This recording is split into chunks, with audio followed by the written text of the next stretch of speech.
Panjalu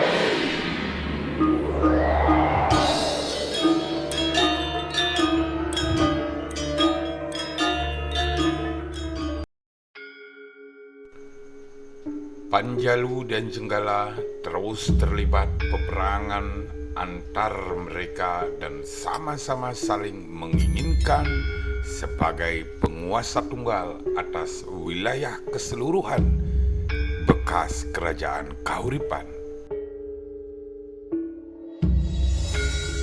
Tertuang di dalam prasasti Banjaran yang mengisahkan tentang putra mahkota Jenggala yang bernama Lanjung Ahyes yang melarikan diri ke hutan Marsma karena ibu kota Jenggala yaitu Kahuripan sedang diserang oleh musuh.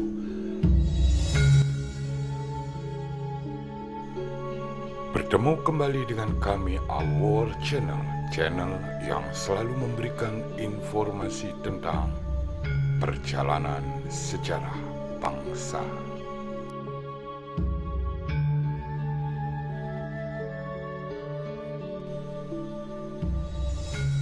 Sebelum lanjut, jangan lupa untuk tetap dukung kami dengan cara subscribe, like, comment, dan share.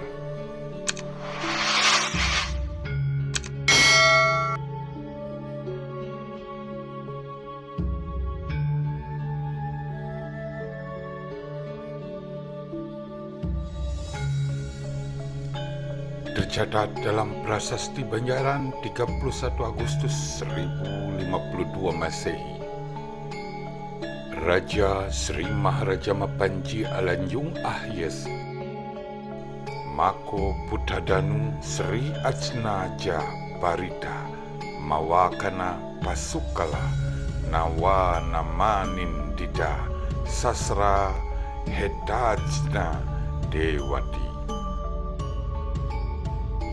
memberi anugerah kepada rakyat Banjaran berupa status perdikan bagi desa Banjaran.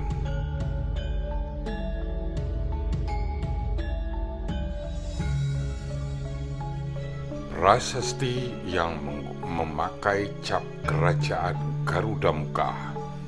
Di dalam prasasti ini mengisahkan pelarian dari putra mahkota Lanjung Ahyes ke hutan Marsma karena ibu kota Jenggala diserang oleh musuh. Ia kemudian berhasil merebut kembali tahta berkat bantuan para pemuka desa Banjaran. Serangan musuh tersebut diyakini berasal dari Kediri, dan dalam serangan tersebut Raja Jenggala sebelumnya yaitu Sri Maharaja Mapanji Garasakan wafat.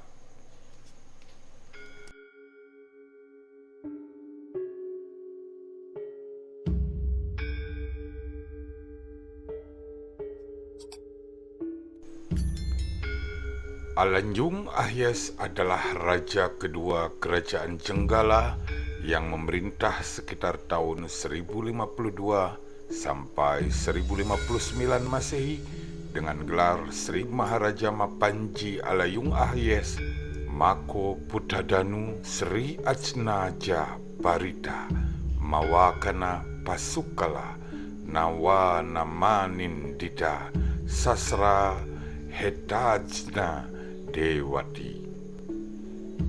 Pemerintahan Sri Maharaja Mapanji Lanjung Ahyes hanya meninggalkan satu bukti sejarah, yaitu Prasasti Banjaran yang berangka tahun 1052 Masehi.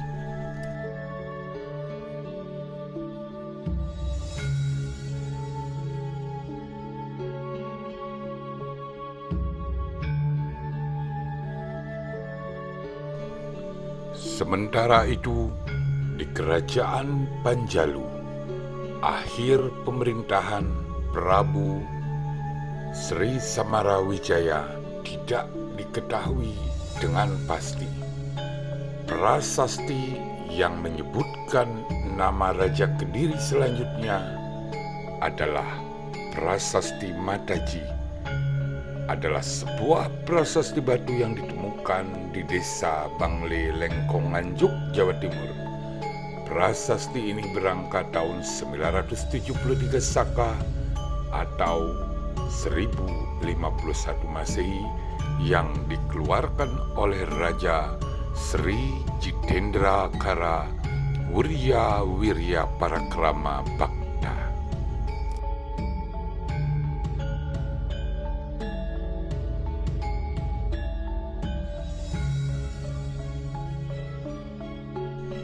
Sri Jitendra Kara Wirya Wirya Parakrama Bakta adalah seorang raja kerajaan Kediri.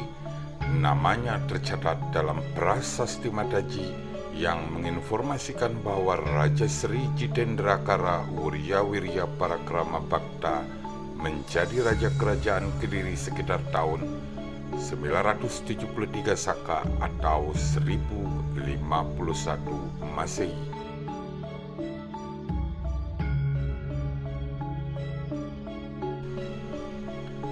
Naik tahtanya Sri Jitendra Kara Wirya Wirya Parakrama Bakta malah mendahului jatuhnya atau terserangnya kahuripan di tahun 1052 Masehi yang menyebabkan Sri Maharaja Mapanji Garasakan tewas.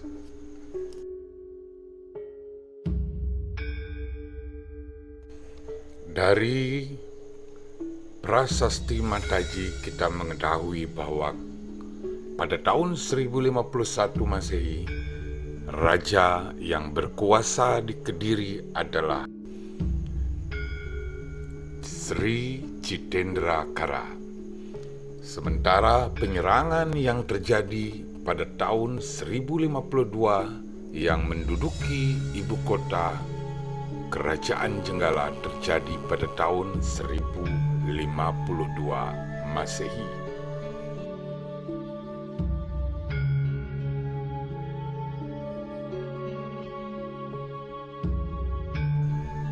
Raja di Kerajaan Jenggala dilanjutkan oleh Sri Maharaja Mapanji Alayung Ahyes. Sementara raja di Kerajaan Kediri atau Panjalu dilanjutkan oleh Sri Jitendra Kara Wirya Wirya Parakrama Bakta.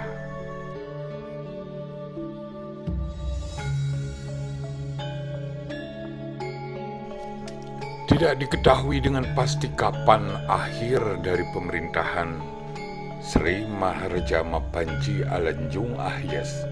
Prasasti selanjutnya yang ditemukan adalah Prasasti Sumengkah yang berangkat tahun 1059 Masehi dikeluarkan oleh Samarot Saha.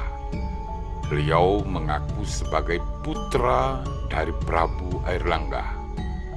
Dengan demikian dapat diperkirakan kalau Alanjung Ahyes tidak memiliki keturunan atau mungkin telah meninggal masa muda, karena tahta Jenggala selanjutnya jatuh ke tangan pamannya, yaitu Samarot Saha.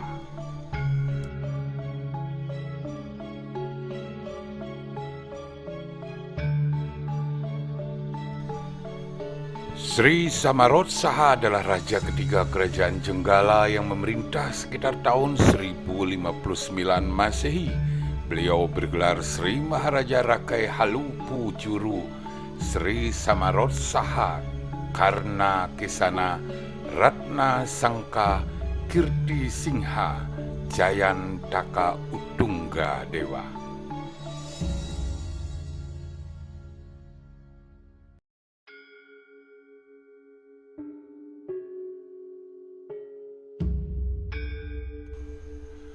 Prasasti Sumengka pada tahun 1059 adalah bukti sejarah peninggalan Sri Samarot Saha, di mana di dalam prasasti ini beliau menetapkan desa Sumengka sebagai daerah perdikan atau Sima Swatantra karena para pemuka desa tersebut berjasa memperbaiki saluran air peninggalan Resi Aji Paduka Empeku yang dimakamkan di Tirta atau di pemandian.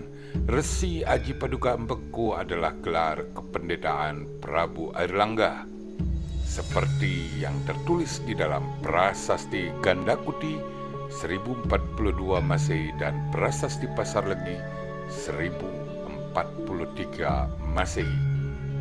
Samarot Saha menyebut dirinya Pinaka Waka Paduka Empeku, yang berarti sebagai putra Prabu Airlangga.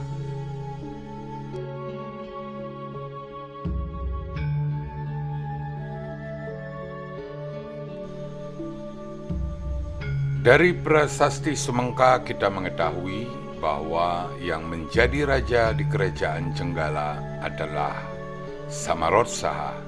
Sementara dari Prasasti Mataji kita mengetahui bahwa yang menjadi raja di kerajaan Kediri adalah Sri Jitendrakara.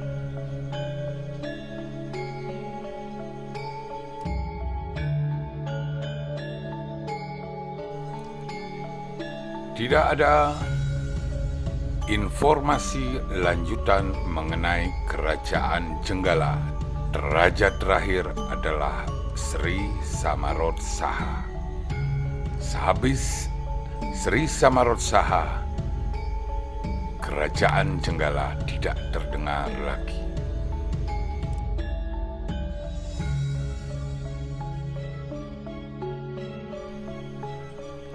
Sementara kerajaan Panjalu atau Kediri, berdasarkan Prasasti Karangayam 1112 Masehi, raja selanjutnya adalah Sri Bameswara.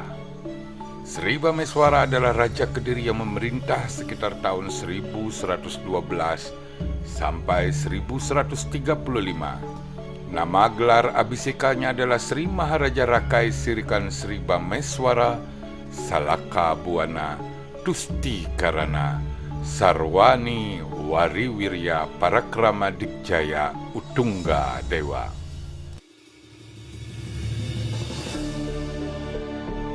Tidak diketahui dengan pasti kapan Sri Bameswara naik tahta. Namun Sri Bameswara meninggalkan banyak prasasti penting tentang perkembangan kerajaan Panjalu. Di antara prasasti-prasasti tersebut adalah Prasasti Karangayam pada tahun 1112 Masehi, Prasasti Pandeglang 1 berangkat tahun 1117 Masehi, Prasasti Panumbangan 1120 Masehi, Prasasti Geneng 1 berangkat tahun 1128 Masehi, Prasasti Candi Tuban 1129 Masehi, Prasasti Tangkilan 1130 Masehi, Prasasti Besole 1054 Saka, Prasasti Pagiliran berangkat tahun 1056 Saka,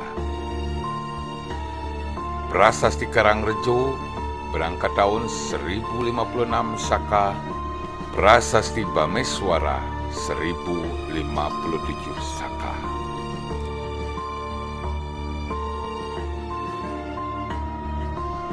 Tidak diketahui dengan pasti kapan Sri Bameswara turun tahta. Raja selanjutnya yang memerintah kerajaan Kediri berdasarkan Prasasti Ngantang 1135 Masehi adalah Sri Jayabaya.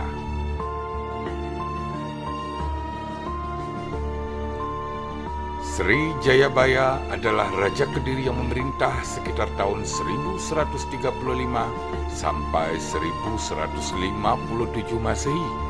Beliau bergelar Sri Maharaja Sang Mapanji Jayabaya, Sri Warmeswara Madusudana, Awatara Nindita Sudrisingha Parakrama Utungga Dewa. Pemerintahan Sri Jayabaya dianggap sebagai masa kejayaan Kerajaan Kediri. Peninggalan sejarahnya berupa prasasti Handang, prasasti Talan, prasasti Jepun, serta kekawin Baratayuda.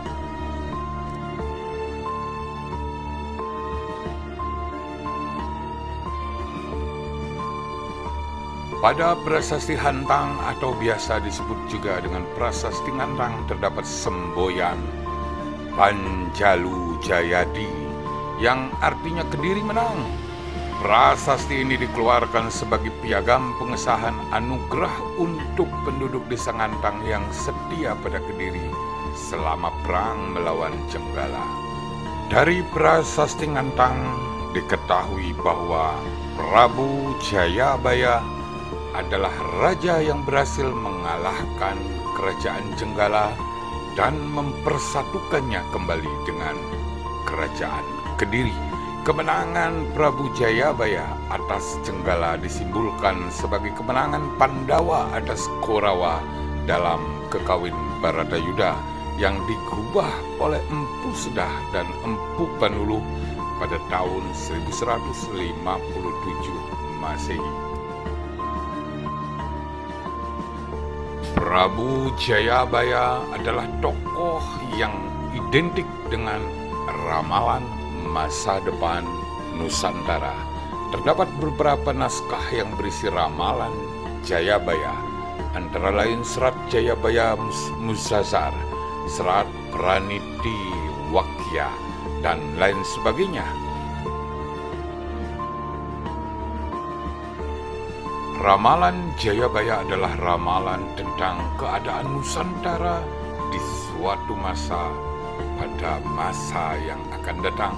Dalam ramalan Jayabaya ini dikatakan akan datang satu masa penuh bencana. Gunung-gunung akan meletus, bumi berguncang-guncang, laut dan sungai akan meluap.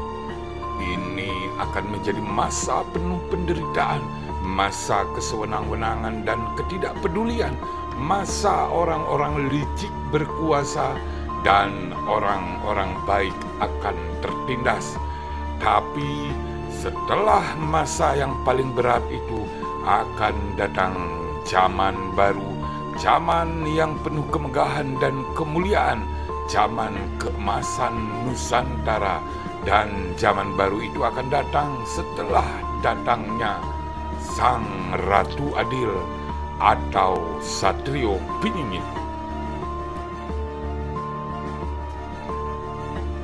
Datangnya bangsa berkulit pucat yang membawa tongkat yang bisa membunuh dari jauh dan bangsa berkulit kuning dari udara. Kereta melakukan pojaran, perahu melaku ing dhuwur awang-awang. Kereta berjalan tanpa kuda dan perahu yang berlayar di atas awan. Datangnya zaman penuh bencana di Nusantara, lindu ping pitu sedino, lemah bengkah pagebluk rupo-rupo, gempa 7 hari sekali, tanah pecah merekah, bencana macam-macam. Prabu Jayabaya dianggap sebagai raja terbesar kerajaan Kediri karena berhasil menyatukan Jenggala dan Kediri di bawah kekuasaannya. Kediri mencapai puncak kejayaan dan kegemilangannya.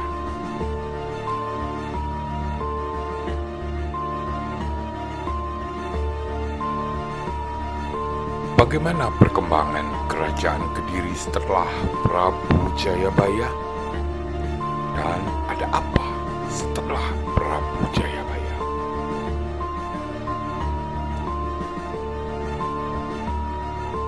Tunggu tayangan kami selanjutnya.